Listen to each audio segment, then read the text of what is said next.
Presently studied in Proverbs chapter 10, verse 1, talking about that importance of parenting. When we parent right, we have wise children and it gladdens our heart.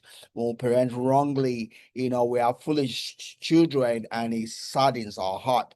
So we've been talking about how to parent right so that, we can have wise children, and we can be glad, we can rejoice over the result, the fruit of our labor.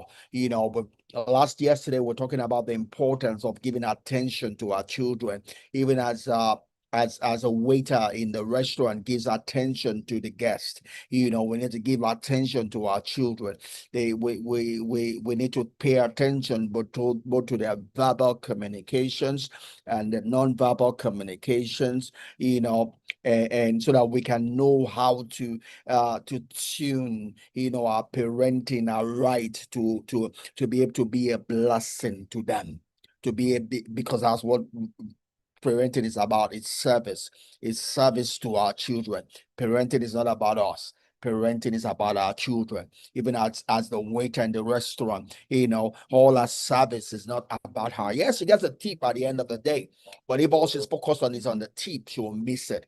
The waiting is about the guest, because the tip is a function of how served the guests feel, right? And the focus must don't let be on the tip, otherwise she will miss it. She will either underdo or overdo something, she will miss it. The spirit needs to be right, because the spirit has to be one that focuses on the child, right? The spirit has to be one that focuses on the child, because when you then focus on the child, you get the parenting right, and you get your team. Your teeth is the gladness of your heart, that you are being able to pour into someone, that can continue, from where you stopped, right? Or is good enough for the next generation. Someone that will not bring you sorrow, someone that will make the Heavenly Father happy, that a person has been well parented, right? A person has been well prepared, to live their own life,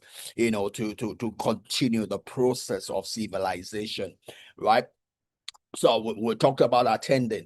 It will continue from there, and we'll begin to look at, as we attend also. I was reading a few things I was trying to get on, part of the way we get communication and in attendance to our children, is just watching them, right? Because children probably communicate well for everybody. A large percentage of our communication is nonverbal, right? A small part of it is verbal. You can imagine the same thing will be for our children. So we need to take note of their nonverbal communication. We need to take note of their gestures, sounds, facial expression, movements, behaviors, and language. That helps us. Easy to know when our children become teenagers. They give it a one word answer. Stay away. Stay away.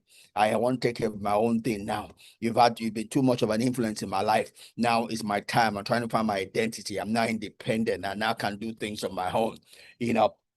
But that tells you of a change taking place in their life. It's not something for you to be discouraged about. It's something for you,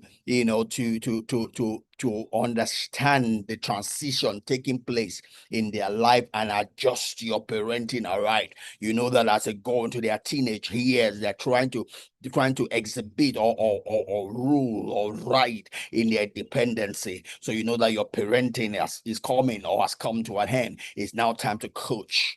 If you try to parent, at that time when they are wanting independency, they're trying to understand their identity, you would increase the distance between you and your children.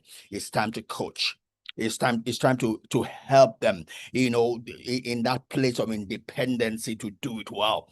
It's time to start speaking on specific topics, things they are dealing with, which they feel they can do on their own, but they don't have enough wisdom to handle. It's time to give them that wisdom from your own experience of life. Give them that wisdom they need to handle those things that they feel they should handle on their own, but they don't have the wisdom to do that. It's time to coach. It's not time to want to do it for them. It's time to do it through them.